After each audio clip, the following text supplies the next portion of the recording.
Assalamualaikum warahmatullahi wabarakatuh. Baiklah, kita lanjutkan lagi pertemuan ketiga pada mata kuliah geometri. Yang akan kita bahas pada pertemuan ketiga ini adalah pasangan sudut dan garis tegak lurus. Nanti ada beberapa teorema dan postulat yang akan saya jelaskan.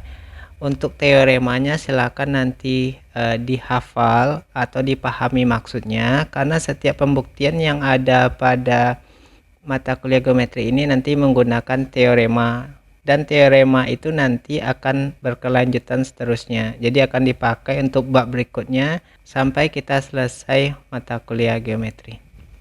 Yang pertama, sudut berpelurus atau suplementari. Dua sudut dikatakan bersuplemen atau berpelurus jika jumlah ukurannya 180. Jika besar sudut A berpelurus dengan sudut B, maka besar dari sudut A, ingat ya, M itu kan menyatakan besar kemarin, besar dari sudut alfa ditambah sudut beta adalah 180 derajat. Dan masing-masing sudut disebut suplemen atau pelurus dari sudut yang lainnya. Misalnya gini gambarnya. Ini kita punya sudut alfa dan sudut beta. Sudut ini dikatakan berpelurus kalau alfa ditambah betanya 180 derajat. Oke, kita lihat dulu catatannya. Yang dimaksud di sini tadi adalah masing-masing sudut disebut suplemen atau pelurus dari sudut lainnya. Misalnya, pelurus dari sudut alfa adalah sudut beta. Jadi kalau pelurus dari sudut beta adalah sudut alfa. Tapi kalau ditanya di soal tentukanlah besar sudut alfa, berarti alfa saja. Tapi kalau ditanyanya pelurus dari sudut alfa, itu adalah sudut beta. Oke, supaya lebih paham, saya cobakan dengan sebuah contoh. Misalkan gini, kita punya sebuah gambar ABCD. ABC besar sudutnya 2x, kemudian CBD besar sudutnya x. Kemudian apa yang ditanya?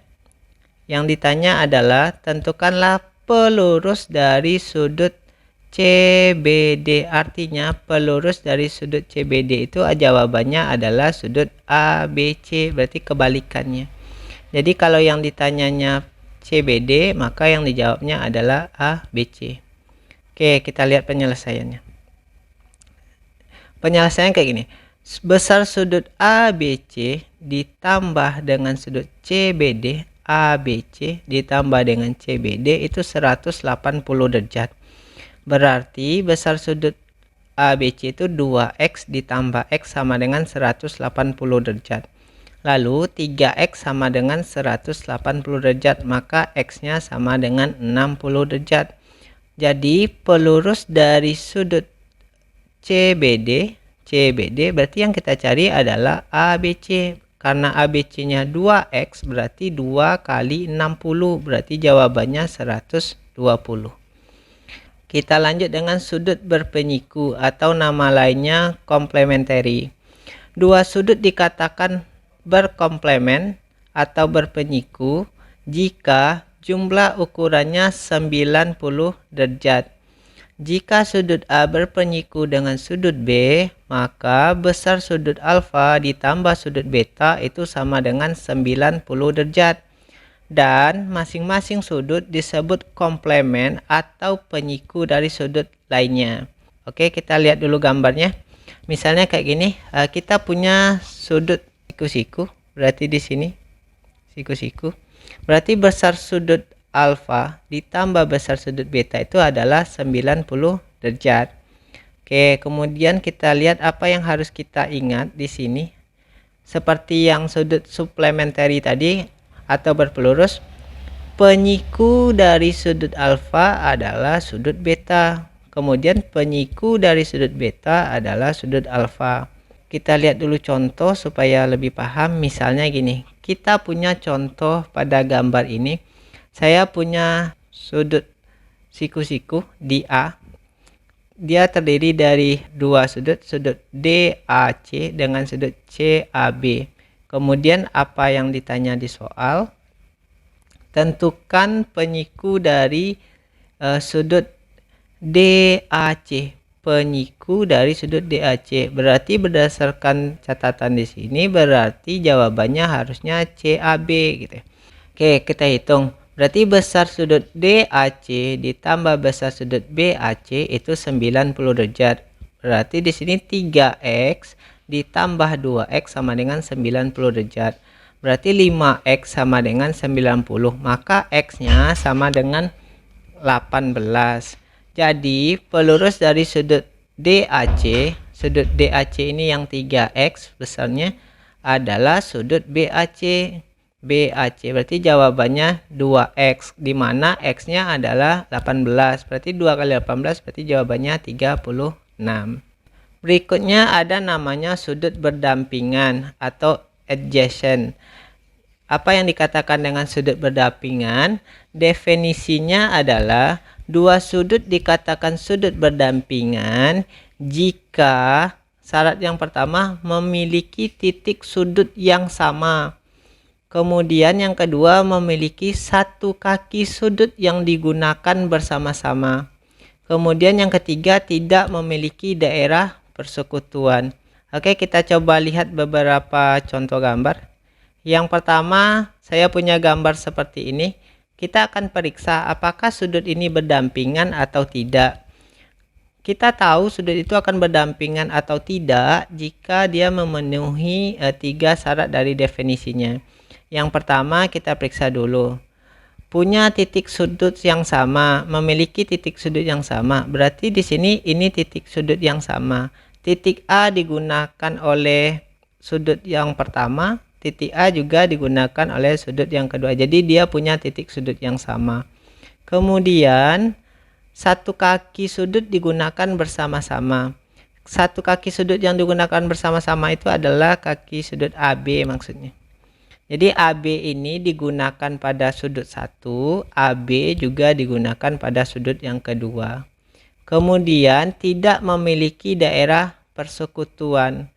Oke, coba lihat gambar ini. Dia tidak punya daerah persekutuan. Maksudnya itu antara sudut 1 dengan sudut 2 tidak mempunyai daerah irisan. Maka karena dia memenuhi ketiga syarat dari sudut berdampingan, maka gambar yang pertama ini adalah disebut sudut berdampingan. Oke, saya coba lihat gambar yang kedua. Yang kedua kita punya gambar seperti ini. Sudut A ada sudut 1 dengan sudut 2. Sekarang kita lihat yang syarat yang pertama, apakah dia memiliki titik sudut yang sama?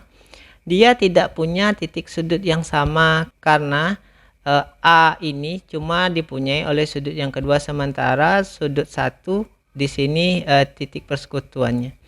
Jadi dia tidak punya titik sudut yang sama. Karena dia tidak punya titik sudut yang sama, salah satu syaratnya tidak dipenuhi, pasti dia bukan sudut berdampingan. Oke, berikutnya kita lanjut gambar yang ketiga. Saya punya gambar yang ketiga seperti ini. Coba kita lihat dulu. Punya titik sudut yang sama, punya. Dia di A ini disebut titik sudut yang sama. Kemudian tidak mempunyai kaki sudut yang digunakan bersama-sama. Seperti gambar yang pertama, kita punya AB yang digunakan bersama-sama. Sementara di sini dia tidak punya kaki sudut yang digunakan bersama-sama. Maka karena dia tidak memenuhi syarat, otomatis dia bukan sudut yang berdampingan. Berikutnya gambar yang ketiga. Oke, saya lihat seperti ini. Kita punya sudut 1 wilayahnya yang kecil yang di sini. Sudut 2 itu wilayahnya sebesar yang ini. Oke, kita lihat dulu syaratnya. Punya titik sudut yang sama, punya. Dia punya titik sudut yang sama di A. Kemudian satu kaki sudut digunakan bersama-sama. Betul, ini sudut yang digunakan bersama-sama. Kalau saya kasih nama ini B, berarti AB adalah kaki sudut yang digunakan bersama-sama. Kemudian kita periksa syarat ketiga, punya daerah persekutuan, sementara di sini tidak memiliki daerah persekutuan. Daerah persekutuan itu maksudnya yang ini tadi, sudut 2 itu sebesar ini, sudut 1 sebesar yang ini. Maka ini disebut daerah persekutuannya. Maka dia tidak memenuhi syarat dari sudut berdampingan. Oke, saya simpulkan, berarti sudut berdampingan harus memiliki ketiga syarat dari definisinya. Oke, saya lanjut. Berikutnya ada teorema. Oke, kita baca dulu. Jika kaki sudut luar dari pasangan sudut berdampingan membentuk sebuah garis lurus, maka sudut tersebut merupakan sudut berpelurus. Oke, maksud teorema ini seperti ini. Kita coba lihat. Kita punya garis seperti ini. Lalu kita kasih nama garis BC. Kemudian kita punya garis lagi seperti ini. Nah, ini adalah sudut B. Kemudian kita juga punya sudut ABD dengan sudut DBC.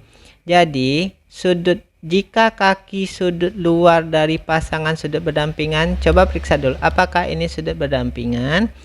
Yang pertama, dia punya titik sudut yang digunakan bersama, punya. Lalu dia punya kaki yang digunakan bersama-sama, punya. Lalu dia tidak punya daerah persekutuan.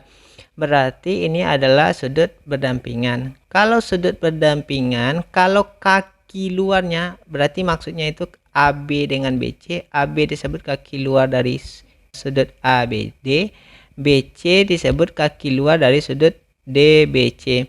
Jika kaki luarnya ini membentuk garis lurus, maka disebut sudut itu berpelurus gitu.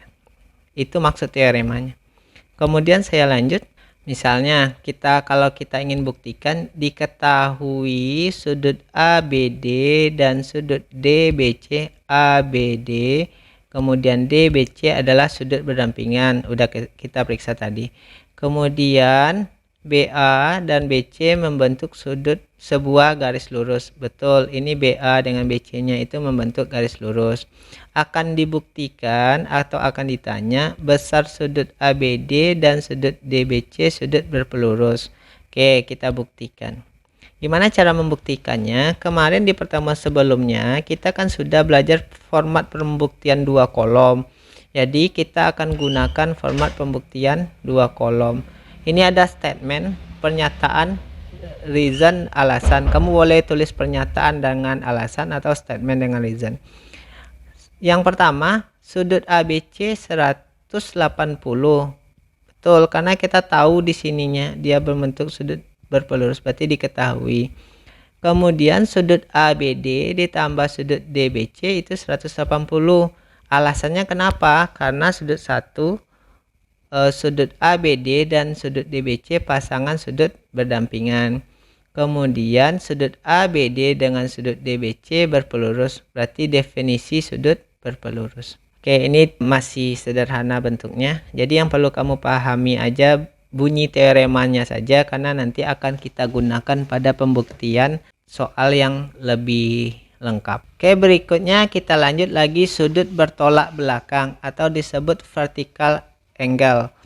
Jadi apa sih yang dikatakan dengan sudut bertolak belakang? Sudut bertolak belakang adalah pasangan sudut yang tak berdampingan atau berlawanan yang terbentuk dari 2 garis yang berpotongan. Oke, kita lanjutkan dulu. Ada teorema dari sudut yang bertolak belakang. Jika 2 sudut saling berpenyiku atau berpelurus, jadi pilihannya boleh berpenyiku atau berpelurus dengan sudut yang sama, maksudnya dengan sudut yang sama atau sudut yang kongruen, maka 2 sudut tersebut adalah sudut kongruen. Oke, maksudnya kalau kita lihat contohnya, diketahui LM membagi sudut KMJ. Oke, kita lihat dulu gambarnya. Oke, LM membagi sudut KMJ. LM ini sudut KMJ, dia membagi sudutnya. Kemudian sudut 1 berpenyiku dengan sudut 2, artinya dia siku-siku di sini. Sudut 4 berpenyiku dengan sudut sudut 3. Lalu akan ditanya atau akan mau kita buktikan sudut 1 kongruen dengan sudut 4 atau sama besar dengan sudut 4. Lalu gimana cara pembuktiannya?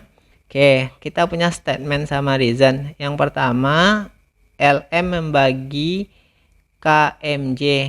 Ini diketahui, alasannya dia udah diketahui di soal. Kemudian sudut 2 kongruen dengan sudut 3.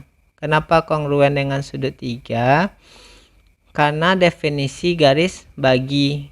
Karena di sini LM membagi. Kalau membagi artinya dia membagi dua sudut sama besar.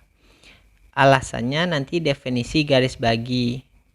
Kemudian sudut 1 berpenyiku dengan sudut 2 diketahui di soal. Sudut 4 berpenyiku dengan sudut 3 itu juga diketahui di soal.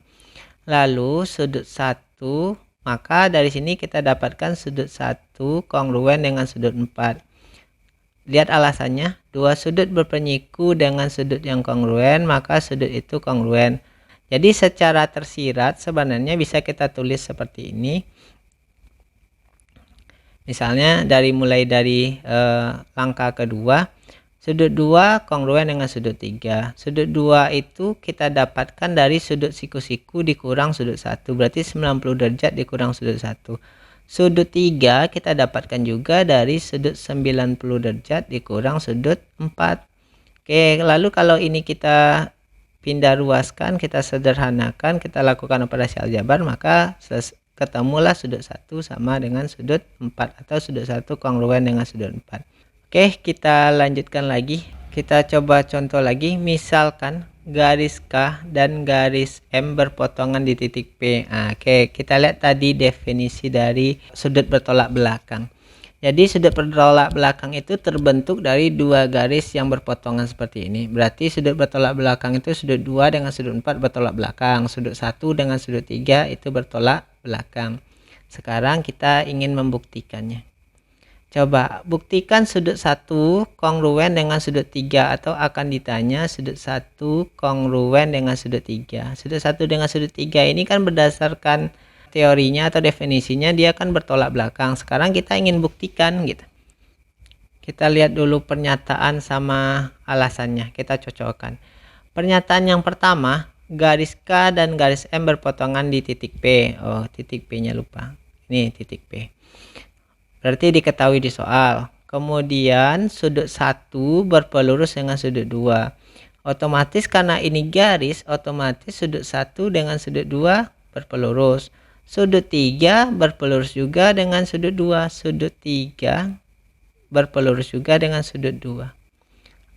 Artinya sudut 1 berpelurus juga dengan sudut 4. Oke. Masing-masing saling berpelurus. 1 dengan 2, 2 dengan 3, 1 dengan 4, 3 dengan 4 juga berpelurus. Maka sudut 1 kongruen dengan sudut 3. Jika dua sudut berpelurus terhadap sudut yang sama, maka sudut tersebut kongruen. Nah, ini teorema yang tadi. Jadi teorema itulah yang akan kita jadikan sebagai alasan dari pembuktian kita. Oke, kita lanjut. Oke, sebelum ke teorema lagi, maksudnya itu nanti di sini sudut 1 berpelurus dengan sudut 2. Artinya sudut 1 ditambah dengan sudut 2 itu sama dengan 180 derajat. Kemudian sudut 3 nanti berpelurus dengan sudut 2. Berarti kalau kita tulis di sini sudut 3 ditambah dengan sudut 2 itu sama dengan 180 derajat. Jadi kalau ini kita kurangkan, ini 0 habis, ini habis, berarti sudut 1 dikurang sudut 3 sama dengan 0. Artinya sudut 1 sama dengan sudut 3. Nah, dari sini kita dapatkan kesimpulan. Ini kita tulis saja di buram atau di kertas lainnya. Oke, kita lanjut lagi berikutnya ke teorema. Sudut yang bertolak belakang adalah sudut yang kongruen. Nah, jadi ini yang harus kita ingat, sudut bertolak belakang pasti dia kongruen. Berikutnya teorema yang berkaitan dengan sudut siku-siku dan tegak lurus. Teorema yang pertama adalah semua sudut siku-siku adalah kongruen. Nah, kita lihat dulu kayak gini.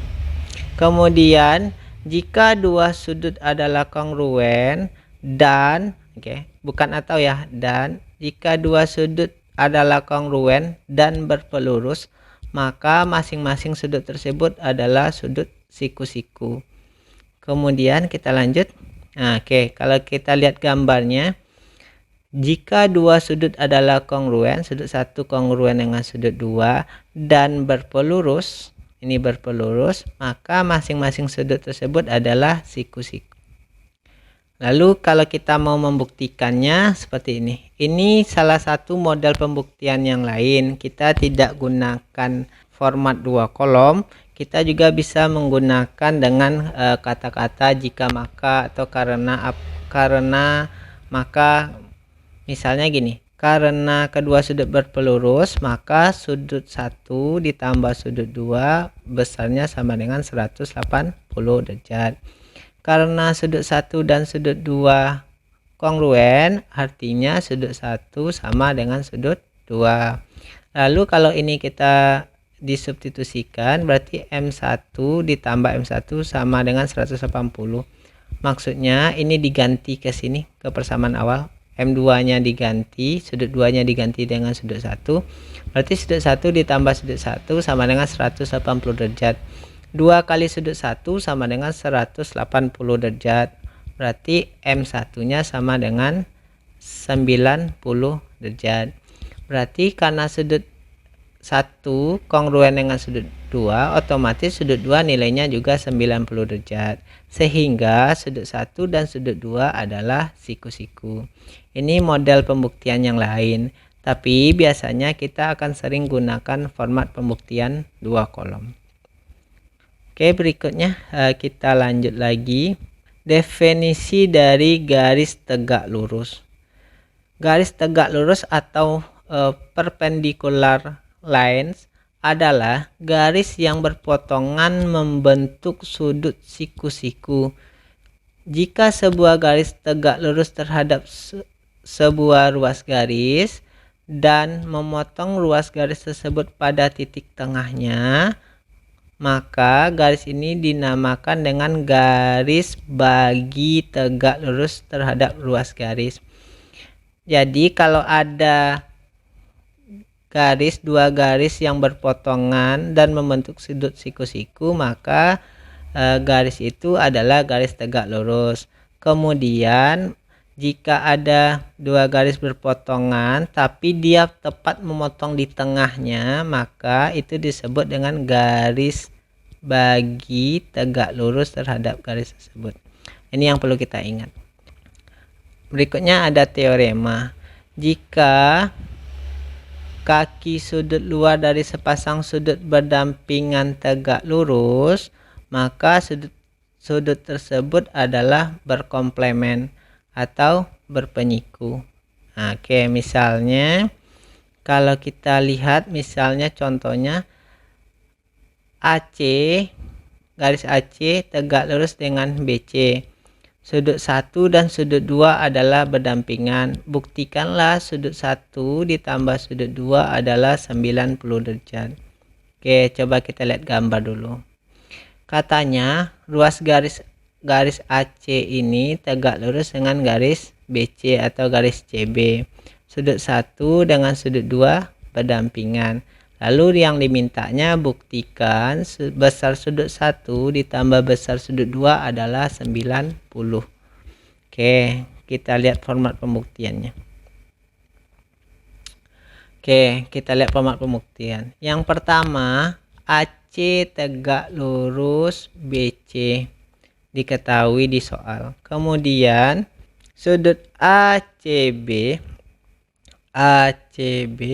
adalah sudut siku-siku, diketahui juga di soal. Karena gini, karena kalau AC tegak lurus BC, otomatis sudutnya adalah siku-siku. Karena di sini tadi adalah garis yang berpotongan membentuk sudut siku-siku. Alasan dari definisi garis tegak lurus. Ruas garis tegak lurus yang berpotongan membentuk sudut siku-siku. Kemudian yang ketiga, besar sudut ACB 90 derajat, betul, karena dia siku-siku 90 derajat. Kemudian besar sudut ACB sama dengan sudut 1 ditambah sudut 2. Ini adalah definisi sudut berpenyiku. Jadi yang definisi sebelumnya masih bisa kita gunakan. Oke, berdasarkan hubungan ini, tadi besar sudut ACB 90, ya ganti aja ACB-nya ke bawah, berarti ke sini. Maka M1 ditambah M2 sama dengan 90 derajat. Ini kita gunakan alasan transitif atau substitusi. Berikutnya saya lanjut. fakta tentang garis tegak lurus. Ada beberapa teorema. Yang pertama, garis tegak lurus berpotongan membentuk 4 sudut siku-siku. Coba kita lihat. Kalau ada garis K, kemudian kita punya garis M, maka kita mempunyai 4 sudut siku-siku. Sudut siku-siku 1, 2, 3, 4. Oke, berikutnya. Teorema berikutnya, melalui sebuah titik tertentu pada sebuah garis, ada tepat satu garis yang tegak lurus yang dapat ditarik terhadap garis tersebut. Maksudnya kayak gini, kalau kita gambarkan, ini sebuah garis, lalu kita punya 3 titik. Maksudnya, pada titik pertama ini cuma satu garis yang bisa dibuat tegak lurus terhadap garis. Misalnya kalau saya kasih garis L, melalui titik 1 ini cuma satu garis tegak lurus yang bisa dibuat terhadap garis L ini. Oke, coba kalau kita gambarkan kayak gini. Nah, cuma satu garis, yang lainnya dia tidak akan membentuk sudut siku-siku. Kemudian melalui titik kedua ini cuma satu garis tegak lurus juga yang bisa kita buat, dan seterusnya. Itu maksud teorema yang kedua. Kemudian kita punya postulat. Postulat udah dijelaskan di pertemuan sebelumnya. Melalui satu titik tertentu yang tidak pada suatu garis, ada tepat satu garis yang tegak lurus yang dapat ditarik terhadap garis tersebut. Maksudnya gini, kita punya garis, lalu ada sebuah titik yang berada di luar garis. Oke, melalui satu titik tertentu yang tidak pada suatu garis, maksudnya titik itu berada di luar garis. Kemudian katanya ada tepat satu garis yang tegak lurus yang dapat ditarik terhadap garis tersebut. Berarti dari titik ini ke garis yang di bawah sini cuma satu garis tegak lurus yang bisa kita bikin. Berarti kalau kita gambarkan kayak gini. Nah, cuma satu garis yang bisa membentuk sudut siku-siku nanti.